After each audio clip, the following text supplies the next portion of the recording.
My name is Aya. I'm 16 years old. I'm a student at Clydebank High School. I'm a refugee from Yemen. I came here with my family. We came here to reunite with my dad.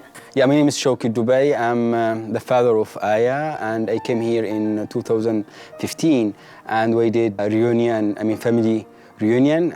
I think we just had 2 weeks and then we started going to school. I only came here with basic English, so it was what they taught us in Yemen. No, I was the only refugee in the whole school. So it was me and my younger sister. They were all really welcoming. I remember everyone was like, oh, this is just a fascinating person coming into our school. And they were really fascinated with that I speak two languages. So, oh, you're so smart. I also remember one teacher, she's quite my favorite one. I still remember her, her name, everything. She made a really big impact on me. She made it her mission to every Friday, me and my sister, she would drive us to a nearby school that had refugees in there, and we would speak freely in Arabic. We could communicate English too. We'd have English lessons, and then it was she made us feel really comfortable in a place that's really unfamiliar. Primary, I had some friends, Scottish friends. They were really nice. They were the ones who really encouraged me to just be me. Doesn't matter that I was a refugee or I didn't know anything. They still tried to bridge the language barrier that we had. But when I first heard of the Scottish Parliament, I was quite interested. The school, I think they always send a post over and then you can just apply. I never in my whole life thought that there would be a parliament for young people to just voice out their views, because I think everyone has the belief that politics is only for old people, the ones that know what's happening. So I was like, wow, they're letting young people talk? I was like, what? After seeing the post, I thought, why not just running for it. When I tried to run for as a candidate in the Scottish Parliament, I think I wouldn't say it came as a surprise to my family, because I was always interested in politics. I was always interested in what's happening in the world right now. And one of the biggest, I would say, supporters were my dad.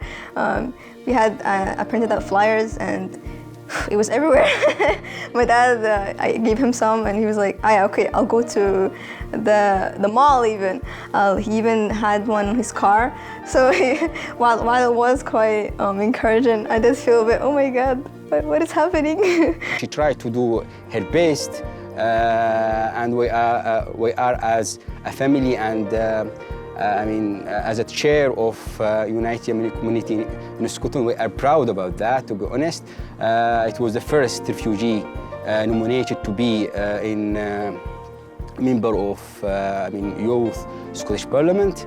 It was really nerve-wracking. And now that I look back at it, I was like, oof, I don't think I was that confident or that experienced of being a public speaker, but they would always, I think one thing that they told us was that it doesn't matter if you don't have the skills, you can still have your own opinions and you can still, speak out and your opinion will not be invalid. Hopefully, I can run again and I'll definitely be more experienced. I am a member of the United Yemeni Community in Scotland. And I do feel as if it's a personal mission as a Yemeni myself to raise awareness on what's happening in Yemen, to not let people forget. Being a refugee is already hard enough, and being here when it's all so unfamiliar and just also foreign, it can be quite intimidating and scary. But one thing that you'll have to remember is that there are people and there will be people who will lend a helping hand, and that can be even just your neighbor or the school, your friends, or even your parents. There'll be many opportunities for refugees.